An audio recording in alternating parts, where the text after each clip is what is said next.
महाभारत का युद्ध चल रहा था। कौरवों की ओर से पितामह भीष्म लड़ रहे थे और पांडवों का साथ भगवान श्री कृष्ण दे रहे थे। बहुत भयंकर युद्ध चल रहा था। कौरवों की सेना में हाहाकार मच जाता जब अर्जुन का बाण चलता था। रोज शाम में जब युद्ध समाप्त होता था तो सब अपने अपने शिविरों में लौट आते थे। कौरवों के प्रधान सेनापति भीष्म 10 दिनों तक पांडव सेना पर भारी पड़े थे। भीष्म इतने निपुण योद्धा थे कि एक ही दिन में हजारों सैनिकों को मौत के घाट उतार दिया करते थे।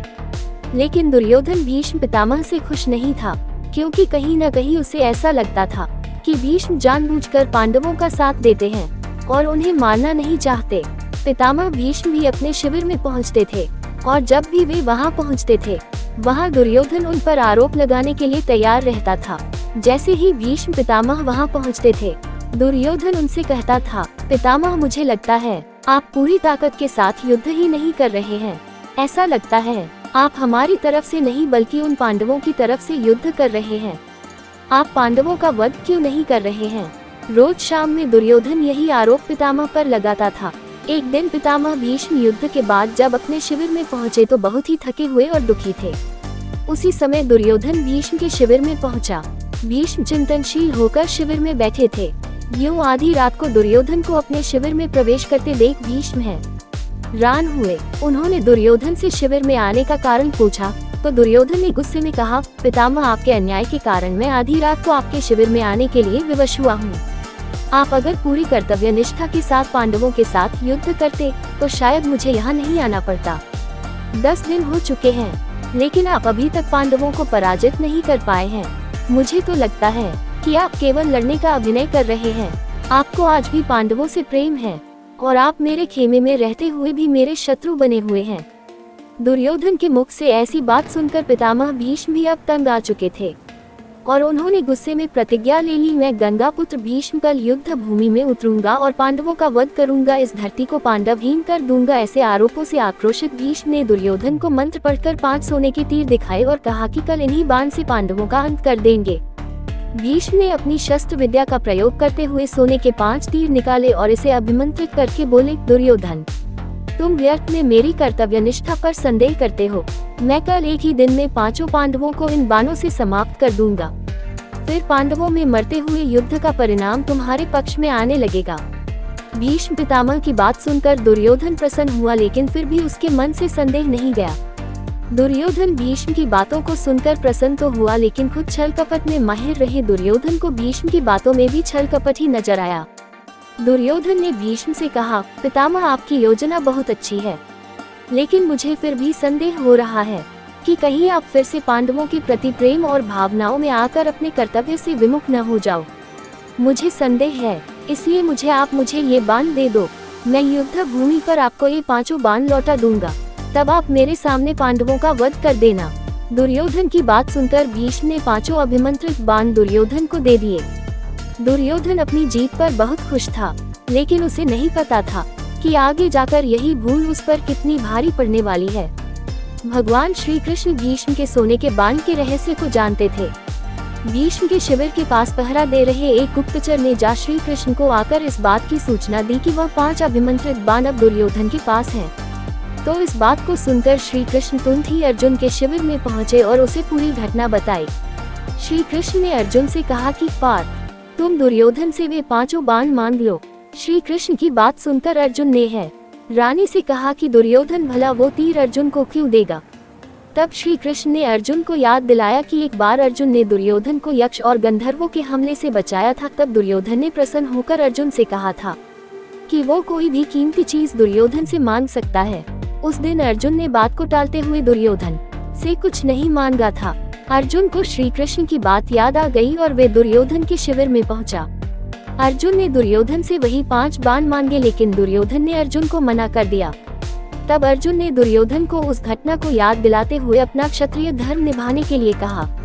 ये सुनकर दुर्योधन ने 5 बाण अर्जुन को दे दिए। जब सुबह भीष्म पितामह ने सुना कि दुर्योधन ने भीष्म के बाण अर्जुन को दे दिए तो भीष्म दुर्योधन पर भड़क गए। तब दुर्योधन के और ऐसे तीर तैयार करने का आग्रह किया, परंतु भीष्म ने इसको ठुकरा दिया। मगर दुर्योधन के सामने ये प्रतिज्ञा ली कि वो कल 5 पांडवों को मारकर द्रौपदी को विधवा कर देंगे।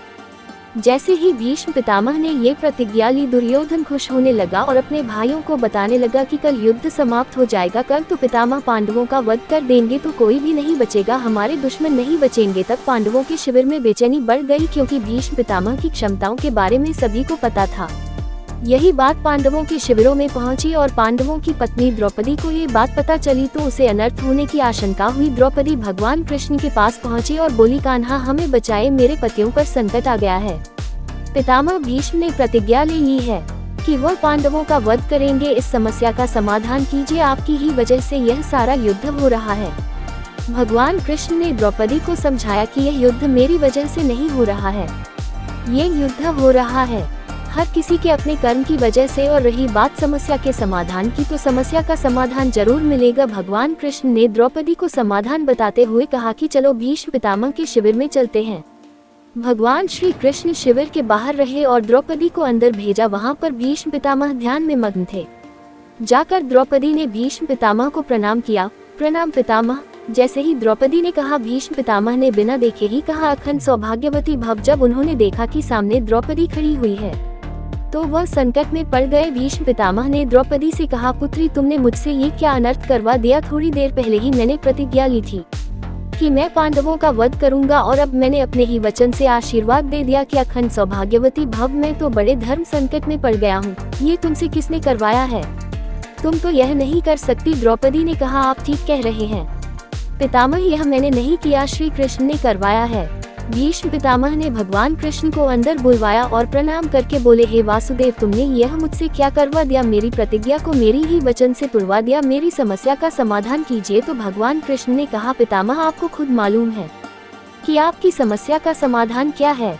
अब भीष्म पितामह ने पांडवों को बुलवाया। पांडवों से पितामह भीष्म ने यह वचन ले लिया कि मेरी बात तुम्हें माननी होगी। पांडवों ने कहा, ठीक है पितामह। पितामह ने अर्जुन से कहा, अर्जुन कल तुम मेरा वध करोगे। तो अर्जुन ने कहा, मैं आपका वध कैसे कर सकता हूँ पितामह।